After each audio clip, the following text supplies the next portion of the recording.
They are obsessed. We live rent-free in their minds. I enter Congress at a moment of uncertainty and fear for so many in our country. In less than 2 weeks, at a time of domestic and global crises, this new administration has diverted the resources of the federal government to target transgender people. The hard truth is, simply fighting harder will not win the day.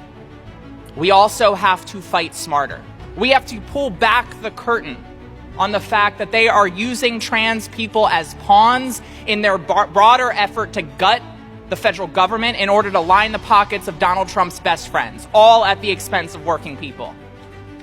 And I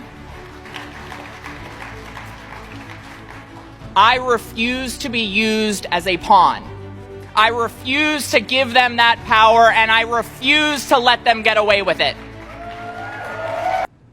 Hey y'all, welcome back, or if you're new here, welcome. My name is Lumi, and today we're going to be looking at some more political things here. Basically the wave, if you will, of political reform regarding transgender people.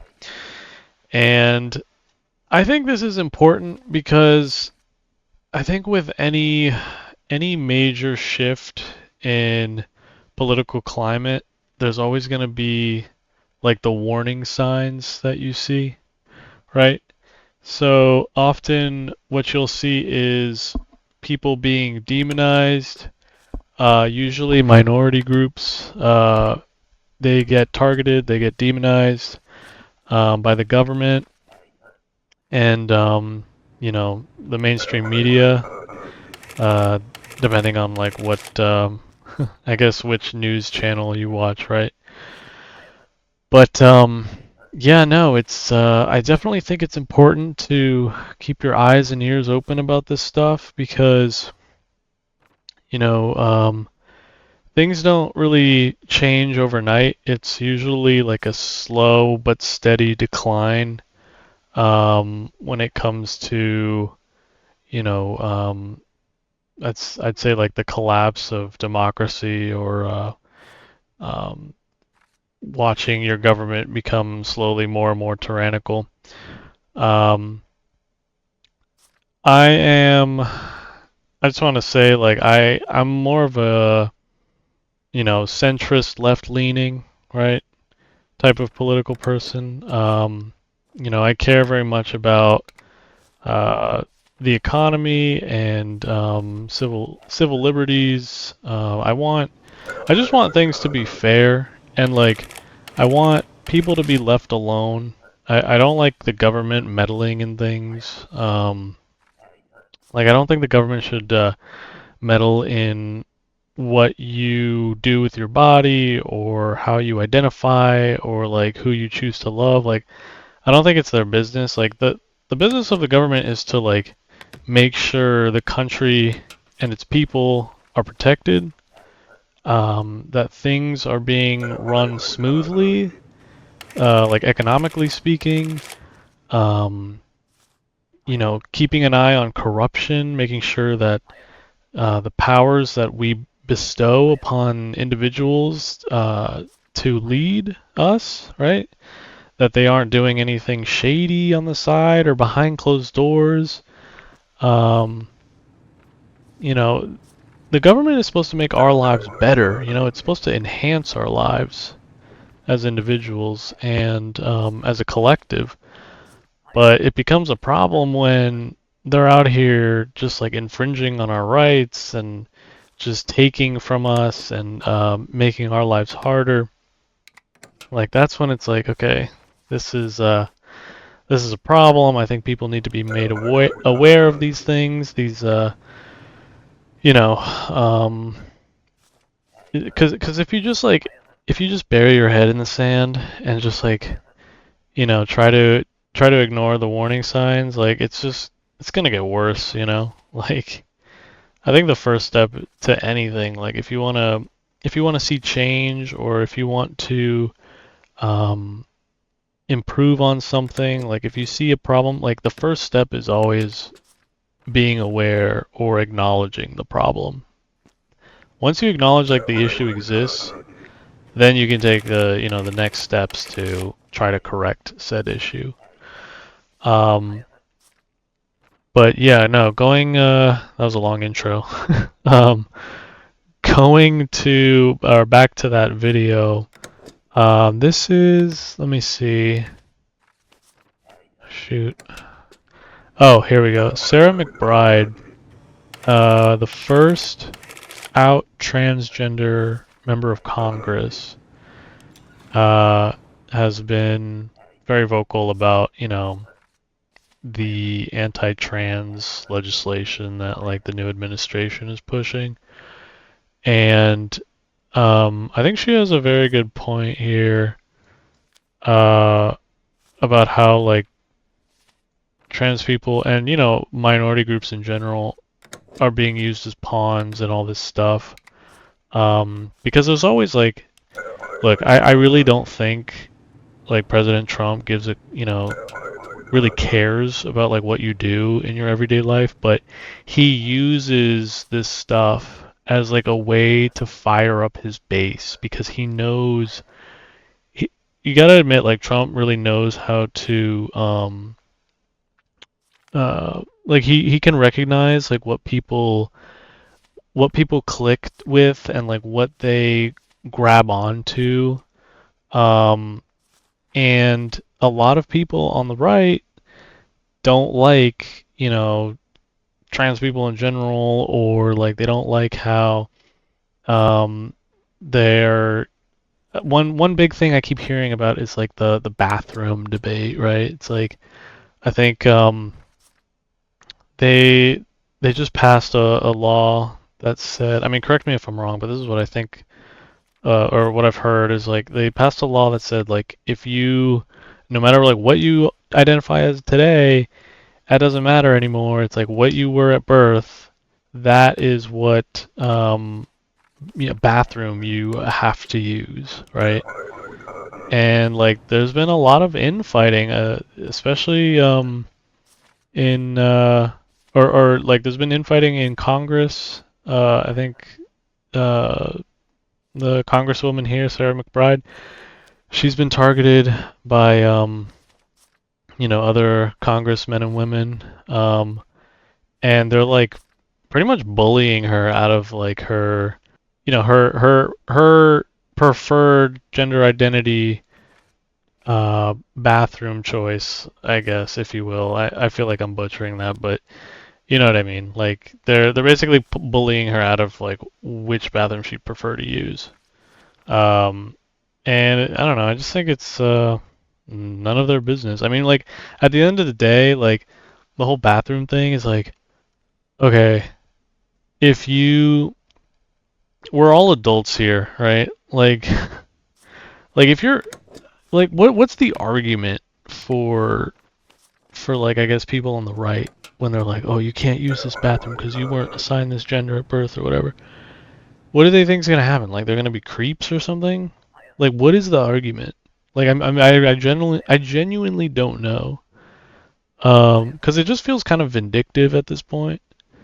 And I think we can all agree if either you're a man or a woman, if you're being creepy, like you're gonna get called out on that.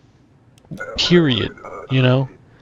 Like if you're like doing inappropriate stuff in a bathroom, man or woman or trans or whatever you are, like people are gonna be like, hey, cut that out, get out, or we're gonna call the cops. Like people will stand up to you. Like I don't know what the real argument is. Like what are they so afraid of, I guess, is my point.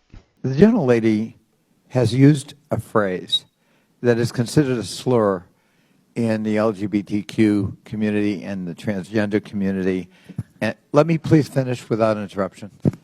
And I don't really care. You want penis in women's bathrooms, and I'm not going to have it. Okay. No, thank you. Let It's disgusting. let the gentleman state his parliamentary inquiry. to me, a slur is a slur. And here in the committee, a level of decorum requires us to try consciously to avoid slurs. You just heard the gentlelady actually actively, robustly repeat it.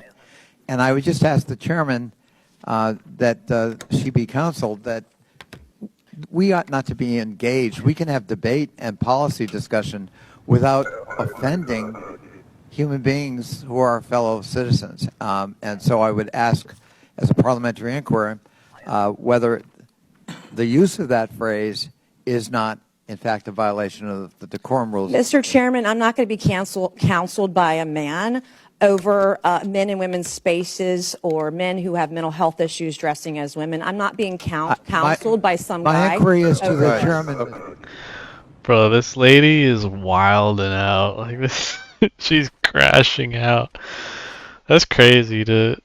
I guess like technically, yeah, she's just like doubling down on the whole slur thing, and I don't know why she it's like she feels so empowered saying it, you know? It's kind of crazy. It's like, and then, you know, probably in like, I mean, it's offensive now, but probably in like 20, 30 years, people will look back on this and be like, oh my gosh, like this lady was super intolerant, super, I guess like prejudiced, right?